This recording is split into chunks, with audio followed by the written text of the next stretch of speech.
అంటే మీ నాన్నగారు తప్పిపోయింది ఎప్పుడు? నీ ఏజ్ ఎప్పుడు? అప్పుడు ఎంతుంది? అంటే ఏం నేనప్పుడు చదువుతున్నావు? ఆ! 8థ్ ఎండింగ్‌లో ఉన్నాను సార్. 8థ్ ఎండింగ్‌లో ఉన్నావా? ఓకే. అప్పటినుంచి ఈ 3 ఏళ్ల కాలంలో మీ నాన్న గురించి తలుచుకున్న సందర్భాలు చాలా ఉండుండొచ్చు. ఏదన్నా ఒకటి అంటే ఎప్పుడు బాగా గుర్తొచ్చిన క్షణాలు చాలా ఉంటాయి. నువ్వు చేసిన ప్రయత్నం ఏంటి? లేకపోతే నీకు తెలిసిన సమాచారం ఏంటి? అవి ఒకసారి చెప్పు తల్లి.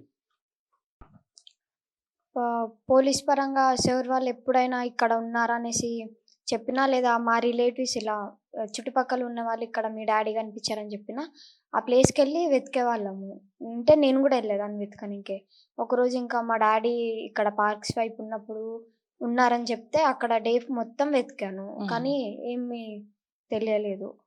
కానీ అవును. మా డ్యాడీనయితే చాలా మిస్ అయితున్నా అసలు.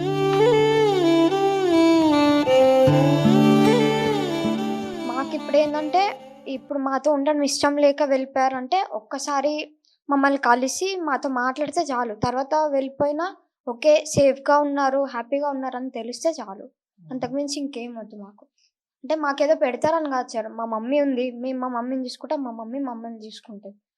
మాకైతే మా డ్యాడీ బాగా గుర్తొస్తున్నారు. కొంచెం మా డ్యాడీ అంటే నాకు చాలా ఇష్టం సార్ ఇంకా. అందుకే ఒకసారి చూడాలనుంది. ఒక్కసారి చూస్తే చాలు.